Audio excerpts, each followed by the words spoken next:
안녕하세요. 김영국입니다. 오늘은 심리호구가 나르시스트를 끌어당기는 이유, 그리고 자기가 고통을 계속 받고 있음에도 불구하고 이 나르시스트로부터 떠나지 못하는 이유에 대해서 알아보도록 하겠습니다.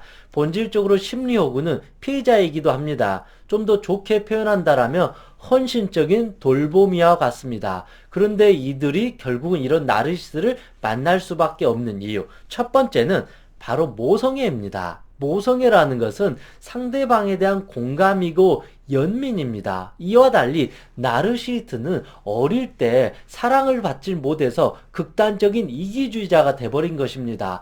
내가 이제 버려지지 않기 위해서 상대방을 통제하고 조작하고 상대방을 내 마음대로 이게 최면을 걸어서 이용해 먹으려고 하는, 상대방을 심리적인 노예로 만들어버리는 가스라이팅까지 해버린다라는 것입니다. 그런데 이 심리적인 어떤 호구는 왜 나르시스트를 떠나지 못하느냐? 바로 이 모성애 때문에 그럽니다. 이 엄마는 말 안 듣는 아이를 버릴 수가 없습니다. 왜냐하면 내가 이 아이를 버리면 이 아이는 죽는다. 이 아이는 버려진다. 그래서 자기 안에 이 모성이라는 이 책임감이 있기 때문에 이 나르시스트가 원하는 것을 다 해줄 수밖에 없다. 나라도 해줘야 된다. 그러지 않으면 이 나르시스트는 버려진다. 라는 어떤 아이가 버려진다라는 그 어떤 생각을 하게 된다라는 것입니다. 그런데 냉정해 봤을 때 이 이기주의자들은 버려지지 않아요. 그 이기주의자는 설령 버려지더라도 자기의 이기적인 욕망을 위해서 또 다시 살아간다라는 것이죠.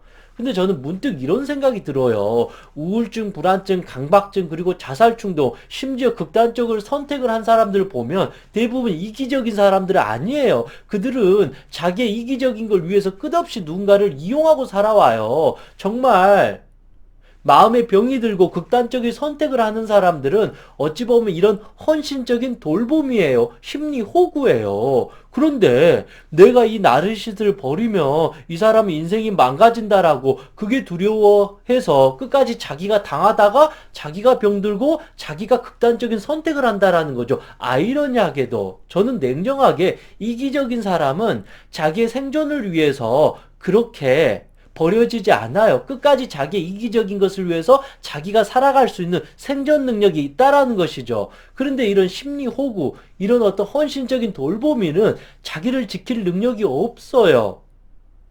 그래서 어느 순간 자기의 모든 것을 잃었을 때, 그럴 때 좌절해버리고 모든 것을 놓아버리기 때문에 단순하게 내가 이 사람을 놓아버리면 이 사람을 죽는다라는 어떤 지나친 연민과 공감, 그런 모성은 갖지 않는 게 좋다. 오히려 정작 내가 버려지는 경우가 더 많다.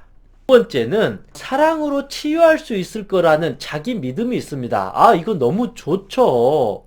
사랑은 그런데 만병통치약이 여러분 절대 아니에요. 제가 공부한 사랑이라는 것은 정말로 사랑을 받을 수 있는 사람, 이 사람 이게 부족했는데 내가 이 정도로 헌신해주고 사랑해주면 이 사람이 정말로 멋있는 사람이 될 거라는 충분히 이런 확신이 있어야지, 이런 극단적인 이기주의자한테 내가 끝없이 희생하고 헌신하고 이 사람이 욕해도 잘못했습니다 하고 이 사람이 나를 두드려 패고 이 사람이 바람을 피워도 내가 계속 견뎌주면 이 사람이 정신 차리고 나를 사랑해 주겠지.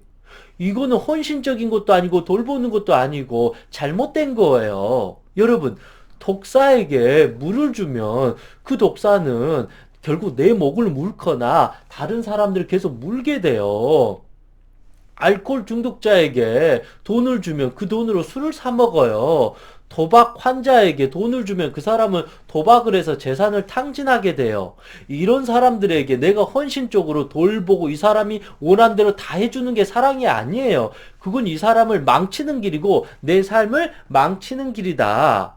그래서 사랑으로 모든 걸 치유할 수 있을 거라는 것은 나만의 생각일 거고, 그것도 자칫하면 오만한 거고 교만한 거다. 본질적으로 사랑이라는 것은, 나의 헌신적인 돌봄이라는 것은 내가 이만큼 헌신해줬을 때 그것을 받을 수 있는 자에게 주었을 때, 배고픈 자에게 빵을 주었을 때 그 사람이 정말로 고마워하는 것이지, 배가 부른 자, 이기적인 자, 자기밖에 모르는 자에게 이 빵을 주는 것은 이 사람의 악행을 증가시키는 거기 때문에 이 사람을 좋은 사람으로 만드는 게 아니라 이 사람을 점점 악성나르, 종양에 가까운 사람으로 만들어버린, 내가 가해자가 되면서 내가 또 다른 피해자가 될 수 있다. 사랑으로 모든 것을 다 할 수는 없습니다. 아니면 내가 진짜 헌신적인 돌봄이라면 이 사람이 원하는 대로 죽을 때까지 내 모든 것을 다 갖다 바칠 각오가 아니라면 여기서 멈추는 것이 맞다. 세 번째는 언젠가는 나의 희생을 이 사람이 알아줄 거라는 이 기대심입니다. 이거 가능할까요? 근데 생각보다 우리는 이 불가능한 도전을 계속하고 있어요.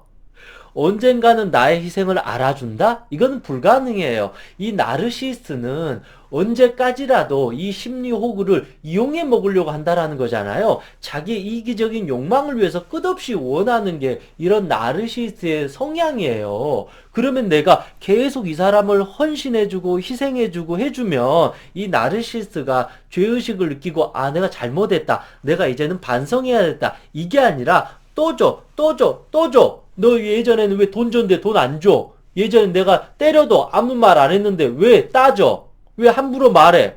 넌 노예처럼 해. 이렇게 점점 나르시스트는 나에게 요구하는 게 많아질 뿐이지. 반성하거나 아, 이 사람한테 내가 잘못했다 무릎 꿇고 사과하는 일은 거의 없다라는 것입니다. 이것도 착각이에요. 나의 희생을 이 나르시스트는 계속 끝없이 이용할 뿐이다. 그래서 여러분의 그 희생은 아무런 의미가 없다. 이 나르시스트의 악행을 더 증폭시킬 뿐이다. 네 번째, 이것도 아이러니하게 자기 안에 이 죄의식과 죄책감 때문에 그럽니다. 어쨌든 이 나르시스트는 자꾸 무엇을 원하잖아요. 그 원한 대로 해주지 않으면 화를 내고 넌 나에게 이거밖에 못 해줘? 넌 이제 사랑이 식었어. 너는 이기적인 사람이야. 넌 나쁜 사람이야. 너 왜 이렇게 마음이 변했어? 달라졌어. 넌 순수하지 않아. 너 그럴 거면 내가 당신을 떠나버릴 거야. 이런 식으로 나르시스트는 가스라이팅을 하면서 이 사람을 협박해버려요. 이 사람을 나쁜 사람으로 만들어내버려요. 노예화 시켜버려요. 그러니까 내가 조금만 이 나르시스트에게 잘못을 하게 되고 내가 희생을 하지 않는 사람이 되면 자기 안에 이미 죄의식이 있고 죄책감이 있어요. 그래서 이 나르시스트로부터 벗어날 수가 없어요. 이 나르시스트가 원하는 대로 하지 않으면 나는 죄인이 돼버려요. 그러니까 끝없이 이 나르시스트가 원하는 대로 해줄 수밖에 없다. 즉 자기 안에 이 강박에 빠져버려요. 완벽주의에 빠져버려요. 내가 조금이라도 잘못하게 되면 나는 벌 받는다. 이 죄의식에 빠지기 때문에 영원히 나르시스트를 떠날 수가 없다. 끝없이 헌신하게 된다. 그래서 냉정히 말했을 때 이건 헌신적인 돌보미가 아니라 주술, 최면, 쇠뇌에 걸려버린 심리 노예와도 같다. 이제 다섯 번째는 자기 안에 애정결핍이다. 어찌 보면 이 헌신적인 돌봄이라고 할 수 있는 이 심리 호구의 깊은 무의식의 마음도 애정결핍이에요. 상대방을 가스라이팅하고 조종하려고 하는 이기주의자인 나르시스트의 무의식의 뿌리도 결국은 애정결핍이에요. 그런데 심리 호구는 그걸 악해지지 않고 돌보미가 되어버린 거고, 이 나르시스트는 이 애정결핍을 채우기 위해서 마음껏 상대방을 이용하고 도구로 여긴다라는 것입니다. 둘 다 결국은 무의식의 뿌리는 애정결핍이에요. 그래서 겉으로는 다른 것 같지만 두 사람의 뿌리는 일치하게 된다. 그런데 이 심리 호구는 이 애정결핍을 이기적으로 채우지 않아요. 나름대로 자기만의 양심이 있어요. 남에게 고통을 주고 상처를 받으면서 자기가 행복해지면 안 된다라는 그 마음이 있기 때문에 스스로에게 그렇게 이기적으로 된다라면 자기 안에 죄의식에 빠져버린다라는 것입니다. 그래서 나는 이기적인 사람이 될 수 없어. 그런데 자기만의 애정결핍이 있잖아요. 그래서 어찌 보면 이 끝없이 이기적인 것을 원하는 이 나르시스에게 대신 사랑을 주고 헌신을 해주면서 어찌 보면 대리 만족을 할 수 있다. 자기 스스로 못 채우니까 이 나르시스트에게 온갖 사랑을 해주면서 대리 만족을 하고 자기 감정을 이 나르시스트에게 투사해버린다. 그러면서 이 나르시스트한테 잘해주고 나르시스트가 행복해지는 것을 통해서 자기도 사랑을 받고 있다라는 엉뚱한 어떤 대리만족을 느껴버린다라는 것입니다. 이것도 어찌 보면 이상하다라는 것이죠. 그래서 이 심리호구도 이 나르시스트한테 잘해주면서 자기 마음속에 만족을 느껴버린다. 그래서 어이가 없다라는 것이죠. 그래서 어찌 보면 인간이라는 것은 손해보는 장사를 하지 않아요. 겉으로는 이 심리호구가 엄청나게 당하는 것 같지만 자기의 무의식에서는 이 나르시스한테 당하면서 이 사람한테 헌신해주면서 내가 이렇게 위대한 사람이구나. 내가 이렇게까지 희생을 하고 사랑을 줄 수 있는 좋은 사람이구나. 이런 것도 있다라는 것입니다. 그리고 이 사람한테 나르에게 심리를 투사하면서 자기한테 사랑을 준 것 같은 이런 어떤 망상, 착각에도 빠져버리니까 이 나르시스트를 끌어당길 수밖에 없고 이 나르시스트를 놓아버릴 수가 없다. 이 뿌리가 같기 때문이라는 것입니다. 그래서 저는 개인적으로 이런 헌신적인 돌보미가 나쁜 사람은 아닌데 희한하게 나르시스트를 만날 수밖에 없다. 그런데 이거는 결국은 그 끝은 이 파괴가 되고 엄청난 갈등과 싸움과 악연이 될 수밖에 없다. 내가 이렇게 심리적인 호구가 되면 될수록 이 악성 나르시스트는 점점 심해져서 아주 위험한 독사가 될 수밖에 없다. 이 독사가 나를 물다 보면 이 드라큘라와 같은 나르시스트가 내 피를 쪽쪽 빨아먹으면 나는 점점 시들어지고 말라가고 죽어가게 된다. 그렇게 내가 몸과 마음이 병들거나 나중에 내가 모든 것을 잃어가 버린 걸 알았을 때 그 분노의 칼끝이 이 나르시스트한테 들어가서 엄청난 범죄가 또 될 수도 있다라는 것입니다. 그래서 이런 심리호구가 나르시스트를 왜 끌어당기는지를 분명히 알게 되면 이게 다 착각이고 망상이고 지금이라도 놓아야 되겠구나.